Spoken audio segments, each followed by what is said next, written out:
Alright, ngayong gabi ay tatalakayan na naman natin ang isa pang episode, no?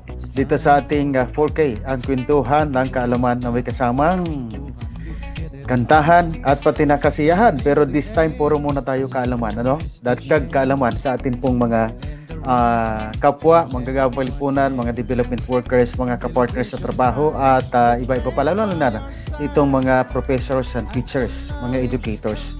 Ang pag-uusapan ho natin ngayon ay patungkol sa theory, no? Itong humanistic theory ni Abraham Maslow, no?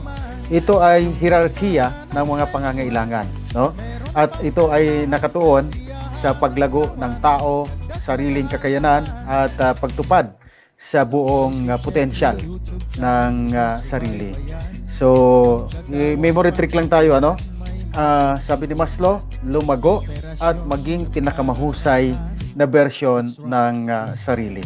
So, simulan natin sa umpisa, no? Ano yung una na pangangailangan ng isang tao o itong tinatawag na physiological needs? Ito ay physical na pangunahing pangangailangan, no? So, bukod diyan, ano yung mga pangunahing pangangailangan para mabuhay? Of course, ang konsepto natin dito, yung pangunahing pangangailangan ng tao, halimbawa dito, yung pagkain, tubig, tulog, at hangin. O yung mga basic needs, food, shelter, clothing, no? So, ito yung trick natin para tayo ay mabuhay o humaba ang buhay. Okay? Paano ang madali para matandaan ito? O itong tinatawag na mnemonic, no? Simple lang. Tandaan po ninyo ang salitang please stop loving everyone. O itong PSLE, kung tinatawag kung tawagin, no? Yung P stands for physiological, yung S stands for safety, yung L stands for love and belongingness, and E is the esteem, and S is self-actualization, no? So, mamaya, pag hihimay natin yung iba pa niyan, ano? Okay. Isa pang memory trick, ano? Siyempre, pag may pagkain, kaligtasan. Pag may pagpamahal, may respeto. Pinakamahusay sa sarili yan, no? Ano yung mahalagang keywords dito? Pag sinabing physiological is survival, pagkakataong mabuhay. Safety, katiyakan sa seguridad. Love and belongingness, ito yung relasyon at pakikipagkapwa. Napakahalaga sa isang tao. Esteem, ito yung kumpiyansa at pagkilala. Ang self-actualization, buong potensyal ng sarili. Okay? So, yun po ha, physiological needs. Ano naman itong tinatawag na safety needs, no? Ito yung pangangailangan sa kaligtasan. Siyempre, bawat isa sa atin, ayaw natin ng magulo, no? Ayaw natin na hindi tayo safe, no? Kaya ang konsepto dito ay yung kaligtasan at katiyakan sa seguridad. Halimbawa, ligtas na tahanan o matatag na trabaho at health insurance. 'Di ba? This is part of our protection and safety. Siyempre, wala namang may gusto na magulo ang paligid. So, walang may gusto na mabastos ang bawat isa sa atin. Walang may gusto na maabuso tayong lahat. O walang may gusto na mapahamak tayo. So, dapat hahanapin natin yung katiyakan sa ligtas na pang-araw-araw natin ginagawa, no? So, memory trick lang. Safe, ligtas. Safe, ligtas. Okay? Alright. Pangatlo, ito yung tinatawag na love and belongingness. Ano pa to, no? Love and belongingness needs. Pangatlong humanistic theory ng ating author, si Abraham Maslow. Dito yung pangangailangan sa pagmamahal at pakikipagkapwa. Pagmamahal, pagkakaibigan, at pagtanggap. Kung wala kang kaibigan, mayroon kang pagmamahal, siyempre sino nung mamahalin mo? Ikaw naman may kaibigan pa, wala ka naman pagmamahal, siya alisan ka.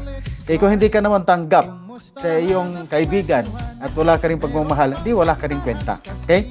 So kaya ang konsepto dito, mga kapatid, mga kasama, ay yung pagmamahal at magandang relasyon sa iba, no? Halimbawa, pamilya, no? Kaibigan, at siyempre, romantikong relasyon. Huwag ka na maghanap ng iba. Pagmamahal, no? And belongingness. Isa lang. Okay? Mahalin mo ang sarili, mahalin mo ang kapwa mo, mahalin mo ang nasa paligid sa iyo, mahalin mo ang kapaligiran mo. Halimbawa, pamilya, kaibigan, at romantic kong relasyon. Trick, memory dito yung love is pagmamahal. No? Sabi nga John Lennon, love is everywhere. Alright? Love is real. Okay? Okay. Sige. Yung pang-apat, ito yung tinatawag natin na esteem needs. Ano ba ito? Pangangailangan sa paggalang at kumpiyansa. Dito na ngayon, titingnan natin itong respeto, tiwala sa sarili, at tagumpay. Okay? Okay. Halimbawa, pagtanggap ng parangal o promotion. Because nagtitiwala ka sa sarili mo, kaya mayroon kang confidence at sinusuklian ang iyong ginagawa na inspiring work, no? So, wag tayong mawalan ng pagtitiwala sa sarili natin kasi ito sinusuklian nito. At wag natin hayaan na hindi mapakita kung ano man mayroon tayong maliit na kakayanan pero kaya nating gawin, no? So ito man ay maliit o malaki, ito ay nakikilala. Pero hihintayin lang natin yung tamang panahon para tayo ay makilala, no? Huwag yung magmadali, no? Kasi maraming nauunsyaming mga pangarap kapag nagmamadali tayo. Okay? Ang sekreto lang dito is respect or respeto. Okay? Panglima, itong tinatawag natin na self-actualization. Ito yung pagtupad sa sariling potensyal, no?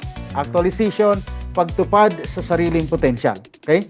Dito yung tinatawag natin na pag-abot sa buong kakayanan at potensyal na sarili. Konsepto, pagiging pinakamahusay na bersyon ng sarili. Syempre, dapat na pinapackage din sa iyo ito. Or ikaw, tinitingnan mo yung sarili mo na ikaw ay pinakamahusay. Dapat kung mayroon ka ng ganito, dapat as in package sa package ka na. So, alagaan mo sarili mo, hindi ka nagagawa ng hindi maganda para mapansin ng ibang tao or as in magkasala ka pa sa ibang tao at sa paningin ng nasa langit natin sa Panginoon. So, yun, malinis na bersyon, pinakamahusay na bersyon ng sarili. Halimbawa dito, pagkamit ng mga pangarap at layunin sa buhay. Hindi madali, no? Yung magkaroon ka ng interest na pangarapin ang gusto mo. Kailangan dito ay pagsusumikapan natin. Hindi po pwedeng mabilis yung pangarap na. Kasi anumang bilis ng pangarap na narating natin, madali din itong babawiin. Lalo-lalo na kapag hindi mo ito pinapangalagaan, lalo-lalo na kapag hindi mo ito pinaasikaso at binibigyan ng importansya. Sayang. Kaya yung memory trick natin dito, tatawagin natin is the best self or pinakamahusay na sarili. No? So ito po, yung 5 na talagang napakahalaga sa teorya ni Manong Abraham Maslow, itong humanistic theory. No? So una, yung tinatawag natin na physiological needs, no? Ano bang ibig sabihin yan? Physical na pangunahing pangangailangan. Pangalawa, itong safety needs or yung pangangailangan sa kaligtasan. And pangatlo, itong love and belongingness or yung pangangailangan sa pagmamahal at pakikipagkapwa. At pang-apat, itong esteem needs, pangangailangan sa paggalang at kumpiyansa. Ika nga, yung respeto, tiwala sa sarili at tagumpay. At ang pang-5, no? Itong pagtupad sa sariling potensyal, no? Pag-abot sa buong kakayanan at potensyal sa ating sarili. Okay? So, isang sa ating pagtatapos ayon sa humanistic theory ni Abraham Maslow, no? Unti-unting natutugunan ng mga tao ang kanyang mga pangangailangan mula sa pangunahing pangangailangan para mabuhay hanggang sa pagiging pinakamahusay na bersyon ng kanyang sarili. Okay? So, I hope na nabigyan ko na naman kayo ng mga karagdagang kaalaman, no? Sa simpleng pagbigay ng konting kaalaman mula sa ating mga naging karanasan, no? At yan naman po ang mission natin dito sa 4Ks kasi ito po ay dinidescribe yung 4 na K, no? Ika nga, ito yung 4Ks, ang kwentuhan ng kaalaman mula sa karanasan at mga katalinuhan na nagbibigay sa atin ng kabutihan, kasiyahan, no? So wala lang po tayong kantahan muna ngayon kasi wala tayo sa ating studio. But anyway, tuloy-tuloy po ito at magpapatuloy po tayo sa ating 4Ks Edutainment, ang social media ng atin pong mga manggagawang palipunan at mga partners and development workers. Muli po, si Book Ricky po. Maraming salamat po at sumasaludo po sa inyo.